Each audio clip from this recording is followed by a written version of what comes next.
Padahal saat itu Sanusi tengah menderita kelumpuhan akibat bertambah parahnya penyakit yang diderita. Namun, penderitaan Sanusi tidak membuat iba kedua orang tersebut.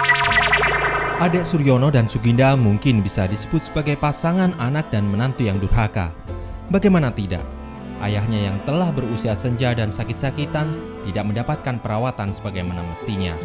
Budi justru meninggalkan ayah kandungnya di bawah jembatan layang Sentra Primer Pulau Gebang, Jakarta Timur.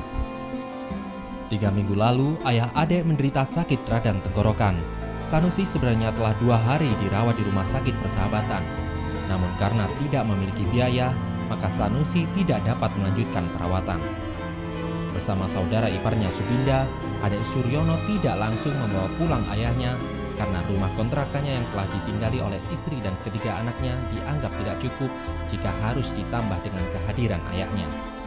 Maka pada hari Selasa lalu, saat adek dan adik iparnya Suginda melintas di jembatan layang Sentra Primer Pulau Gebang, Jakarta Timur, mereka berdua mempunyai ide untuk meninggalkan Sanusi.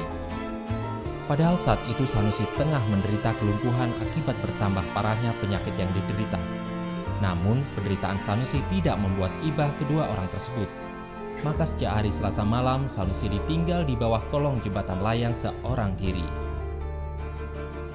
Sebenarnya saya sangat menyesal sekali Pak dengan peristiwa ini. Dengan kejadian saya menolong orang tua, menolong rumah tangga, saya tetap disalahkan. Saya sangat menyesal. Saat ini saya disalahkan. Saya gak pernah punya niatan Bapak dibuang. Ya Allah. Hanya semalam Sanusi ditinggalkan di kolong jembatan layang, namun akibat parahnya sakit dan tidak adanya perawatan yang layak, maka keesokan harinya Sanusi telah ditemukan dalam keadaan meninggal.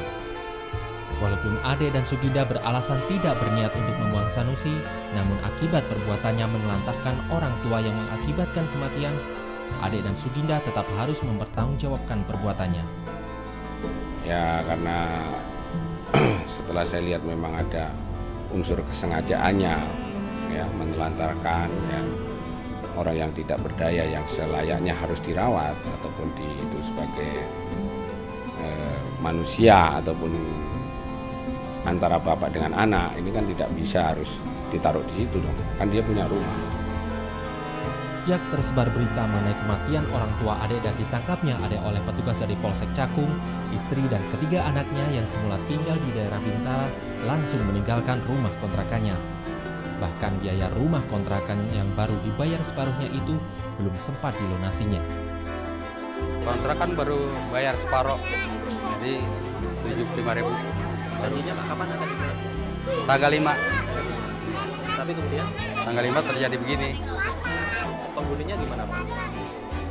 Setelah kejadian Setelah kejadian nggak ada orangnya, digembok. Meskipun Ade dan Suginda telah menyatakan penyesalannya, namun ia tidak dapat begitu saja lolos dari jeratan hukum. Ancaman 9 tahun penjara harus tetap dijalani sebagai ganjaran bagi anak yang telah menelantarkan orang tuanya. Dian Indra Kenjana, Muhammad Firdaus, Trans TV, Bekasi.